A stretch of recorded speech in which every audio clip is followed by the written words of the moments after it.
Bismillahirrahmanirrahim. Assalamualaikum warahmatullahi wabarakatuh. Sebelumnya saya akan memperkenalkan diri saya. Nama saya Giarto. Usaha ini di bidang sembako.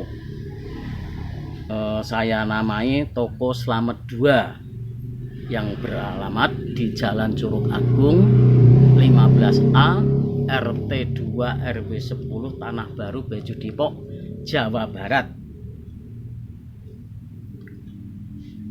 Di video perdana kali ini saya akan mencoba menjawab beberapa pertanyaan yang sering dilontarkan sama pembeli-pembeli kami.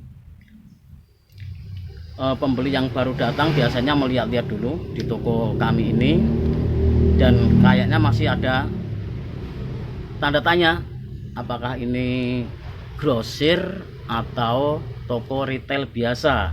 Dia masih bimbang. Kemudian sebelum membeli dia biasanya tanya dulu, Pak, di sini ini itu tokonya toko grosir atau toko retail biasa? Biasanya ditanyakan ke saya seperti itu dulu sebelum dia membeli. Soalnya biasanya yang tanya seperti itu warung-warung yang membeli di tempat kami untuk dijual lagi atau untuk pulaan, sehingga perlu ditanyakan. Dan biasanya yang ditanyakan terlebih dahulu itu harga rokok, karena rokok itu sebagai barometer apakah toko itu harganya murah atau harga seperti biasa. Itu ditanyakan dulu harga rokok. Kalau rokoknya murah, dia langsung membeli produk-produk yang lain. Kemudian saya sampaikan bahwa di sini kami melayani harga grosir dan sekaligus harga eceran, tergantung dengan kuantitas pembeliannya.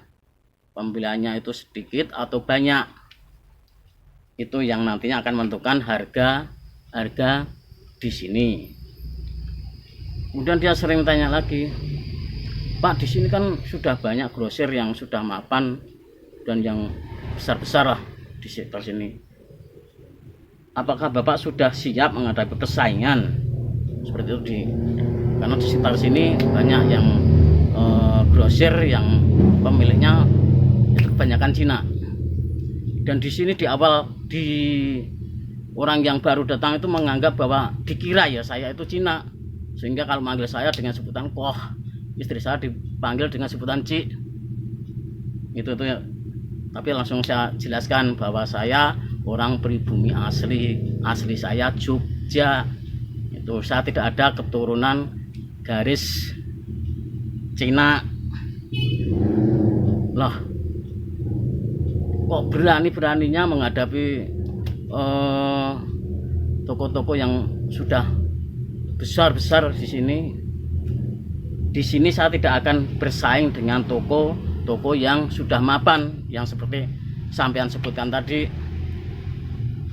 Kalau bersaing nantinya akan saling menjatuhkan dalam usaha ini, sehingga saya tidak akan bersaing. Bahkan saya sebaliknya memposisikan bahwa grosir-grosir yang sudah ada, yang sudah mapan di sini sebagai mitra usaha kami, sekaligus sebagai kontrol kami dalam menentukan harga. Tentunya jangan sampai harga kita lebih mahal dari toko-toko yang sudah ada di sini. Kalau bisa ya harga yang di bawahnya dikit.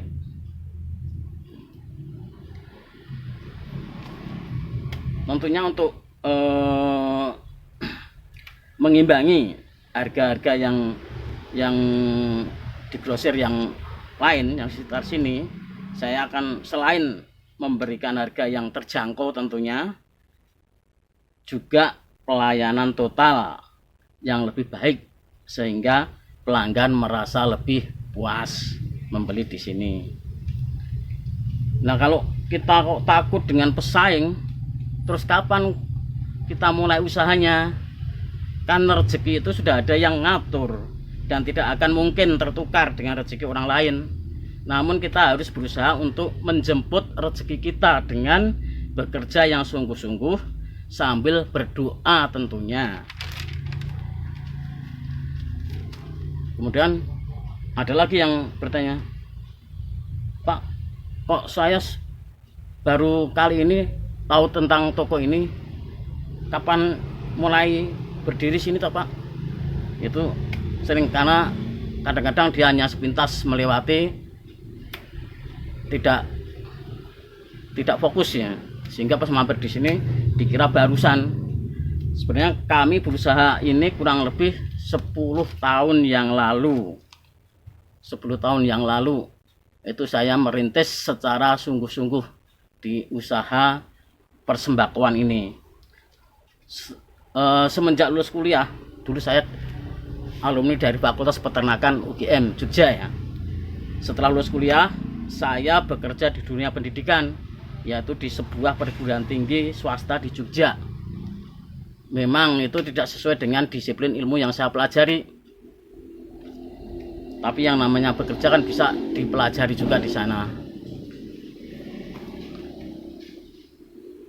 Setelah berlangsung beberapa tahun ya saya bekerja di sana, kemudian saya punya niatan untuk mengajukan pensiun dini karena akan menekuni usaha yang akan saya rintis, yaitu di usaha persembakoan. Kemudian ada yang tanya juga, kenapa pilih usaha di toko sembako, bukan di bidang yang dipelajari dulu sewaktu kuliah, atau usaha-usaha yang mendekati dengan usaha-usaha peternakan atau usaha pertanian. Nah, ini saya jelaskan bahwa itu memang saya saat ini berkesempatan untuk ya punya keinginan lah untuk membuka sembako, karena sembako itu selalu diperlukan oleh setiap orang dan pasti lakunya tentunya kan. Nah, dia akhirnya bro ya sambil mengiyakan. Lalu ada yang tanya juga, berapa sih keuntungan per bulan dari usaha ini Pak? Wah, saya jawabnya juga agak susah kalau berapa sih keuntungan tiap per bulannya. Kita nggak usah menghitung dulu berapa keuntungannya, yang jelas pasti untung, karena kita tahu berapa modalnya dan berapa kita menjualnya. Itu mesti untungnya lah. Cuman kenapa kok banyak toko yang kolab? Itu karena dia tidak bisa mengatur keuangannya, tidak bisa mengendalikan keuangannya. Seharusnya dipakai untuk perputaran toko lagi, malah kebalikannya, diperlukan dengan membeli produk-produk yang tidak semestinya.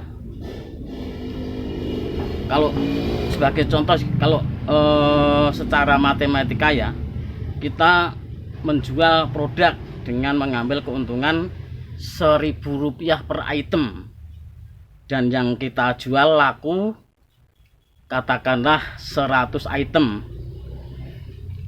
Tentunya kita bisa menghitung secara matematika, 1.000 kali 100 ya 100.000 keuntungan kita.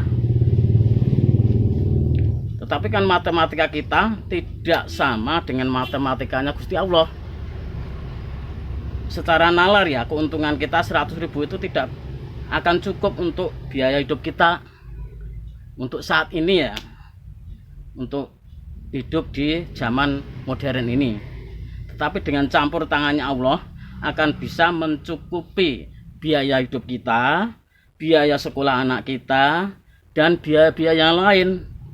Jadi tidak usah khawatir, rezeki itu memang sudah ada yang ngatur, tapi kita harus berusaha untuk semaksimal mungkin menjemputnya rezeki itu. Jadi teman-teman maupun para generasi muda nggak usah takut dulu untuk membuka usaha.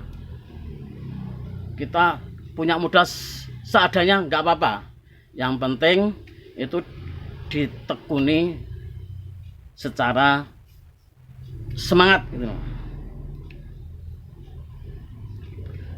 kalau sudah berjalan itu teman-teman nggak usah khawatir, nantinya akan ada sales atau mitra-mitra kerja yang lainnya akan berdatangan ke toko kita. Seperti saat ini saya pun selalu bekerja sama dengan perusahaan-perusahaan atau distributor yang mensuplai barang-barang kami. Bahkan kami dulu yang raknya terbatas, etalasenya terbatas, akhirnya dapat sumbangan dari PT Unilever, diberi rak secara gratis. Seperti di belakang kami itu rak-rak sumbangan dari Unilever. Kemudian dibuatkan rak-rak besi dari PT Coca-Cola, dan termasuk diberi bantuan untuk mendisplaynya. Suatu saat ada tim dari sana, kalau displaynya kurang bagus, dia selalu membenarkan untuk agar rapi, dirapikan, dan dia pun tidak minta gaji pada kami. Kemudian perusahaan-perusahaan yang lain seperti rokok di Indonesia ini, yang perusahaan-perusahaan yang besar ya, itu diantaranya PT Jarum, Gudang Garam, dan Sampurna. Nah, untuk saat ini perusahaan-perusahaan khususnya rokok yang paling intens untuk membina kami itu perusahaan dari Sampurna melalui program SRC-nya. Dia selalu mengontrol kami, selalu memberikan nasihat-nasihat dan memberikan insentif dan agar ya perusahaan atau toko yang kita tekuni ini bisa berkembang lebih baik. Oke, kiranya itu dulu yang bisa saya sampaikan di video ini. Untuk berikutnya nantinya saya akan membuat video-video lagi yang lebih tajam lagi tentang dunia persembako-an. Bagaimana trik untuk supaya toko kita bisa lebih maju. Kiranya cukup sekian ya. Nantinya akan kita sambung lagi. Sebelumnya mohon maaf. Akhirul kalam. Wassalamualaikum warahmatullahi wabarakatuh.